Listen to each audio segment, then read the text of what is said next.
வருகிற ஜூன் 22ஆம் தேதி மதுரையில் இந்து முன்னணி சார்பாக முருக பக்தர்கள் மாநாடு நடைபெறும் என அறிவிக்கப்பட்டிருந்தது. இந்த நிலையில் இதற்கான பணிகள் கடந்த மாதம் பாஜக தலைவர் நயினார் நாகேந்திரன் தலைமையில் தொடங்கப்பட்டிருந்தது.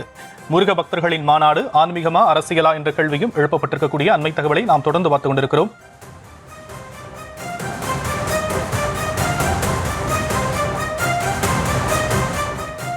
இதுகுறித்து பேசுவதற்காக கான்ஸ்டன்டைன் ரவீந்திரன் அவர்கள் நம்மோடு இணைப்பில் இணைந்திருக்கிறார். அவரிடம் பேசலாம்.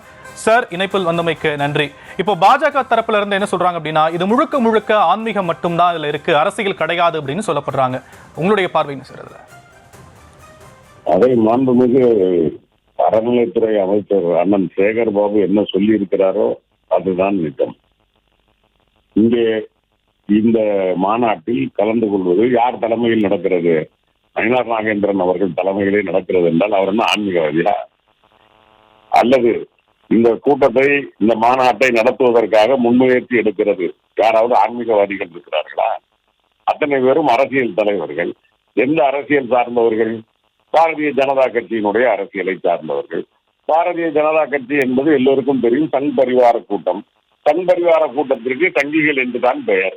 எனவேதான் மாண்புமிகு அமைச்சர் மிக தெளிவாக சொன்னார், அது சங்கிகள் நடத்துகிற மாநாடு. இதற்கு பொதுவாக முருகன் மீது பக்தியில் இருக்கிற பக்தர்கள் யாரும் போக மாட்டார்கள் என்று சொன்னார். நிஜம்தானே, அதில் ஒன்றும் தவறில்லை. எனக்கு தெரிந்து இது சங்கிகளின் மாநாடு, சங்கிகளுக்காக நடத்தப்படுகிற மாநாடு, 26 தேர்தலுக்காக நடத்தப்படுகிற மாநாடு. அதை நயினார் நாகேந்திரன் அவர்கள் மிக தெளிவாக சொன்னார். அதாவது மதுரையிலே முருகன் சிரித்தால் அது கோட்டையிலே எதிரொலிக்கும், சாட்சி கோட்டையிலே எதிரொலிக்கும்.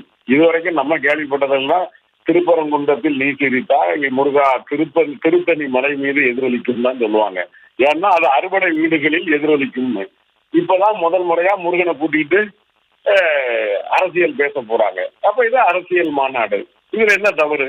எனவே அண்ணன் மாண்புமிகு அறநிலைத்துறை அமைச்சர் சேகர் பாபு அவர்கள் சொன்ன கருத்தை 100க்கு 100 இப்பொழுது எனக்கு முன்னால் பேசிய அர்ஜுன் சம்பத் அவர்களும் அண்ணன் நயினார் நாகேந்திரனும் வழிமொழிந்திருக்கிறார்கள்.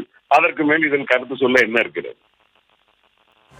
சார், நீதிமன்றம் கூட இந்த விஷயத்துல பல்வேறு கேள்விகளை காவல்துறை தரப்பை நோக்கி முன் வச்சிருக்கிறாங்க. இது ஒரு ஜனநாயக நாடு, இதுல காவல்துறை நடுநிலையா செயல்படணும் அப்படிங்கிற பல்வேறு விஷயங்களை முன் வச்சிருக்கிறாங்களே சார். இப்போ அதாவது காவல்துறை சட்டம் ஒழுங்கை பாதுகாப்பதில் ஏற்படக்கூடிய பிரச்சனைகளை சொல்லி இருக்கிறார்கள். அதிலே ஒரு நீதிமன்றம் விளக்கம் கேட்டிருக்கலாம். இது பெரிய விமர்சனம் அல்ல. எப்பொழுதும் இது போன்ற மத ரீதியான அல்லது ஜாதிய ரீதியான, சமீபத்தில் கூட நமது சித்திரை திருவிழா என்று இங்கே கொண்டாடப்பட்டது. நமது அன்புமணி ராமதாஸ் அவர்கள் ஏற்பாடு செய்திருந்த போது அதிலே கூட போலீஸ் பாதுகாப்புக்கான சில விஷயங்களை முன்வைத்தது. இது எல்லோருக்கும் உண்டு. திராவிட முன்னேற்ற கழகமே நாங்கள் பொதுக்குழுவை நடத்துவதற்கு, அனுமதி வாங்குவதற்கு எவ்வளவு பாடுபட்டிருக்கிறோம் என்பது எங்களுக்கு தான் தெரியும். யாருக்கும் காவல்துறை என்பது, ஏனென்றால் எந்த ஒரு நிகழ்வில் ஒரு தவறு நடந்து விட்டாலும் உடனடியாக காவல்துறை தான் விமர்சிக்கப்படும். எனவே சட்டம் ஒழுங்கை பாதுகாக்கிற பொறுப்புணர்வோடு தான் காவல்துறை அதை சொல்லி இருக்கிறதே தவிர, என்ன இந்து முன்னணி என்ன இவர்கள் ஆன்மீகவாதிகளா? தெரியாமல் கேட்கிறான். இவர்களுக்கு இதே குண்டத்தை காப்போம் என்கிறார்கள். நாளைக்கு இவர்கள் பிரச்சனை பண்ண மாட்டார்கள் என்பது என்ன நிஜம்? இவர்கள் நீங்க சொல்லக்கூடிய கருத்துக்களை எங்களால் புரிந்து கொள்ள முடிகிறது சார். முருகன் பக்தர்களுடைய மாநாடு முழுக்க முழுக்க அரசியல் அப்படிங்கறத நீங்க சொல்லியிருக்கிறீங்க. இணைப்பில் உங்களுடைய கருத்துக்களை பகிர்ந்தமைக்க நன்றி திரு கான்ஸ்டன்டைன் ரவீந்திரன்.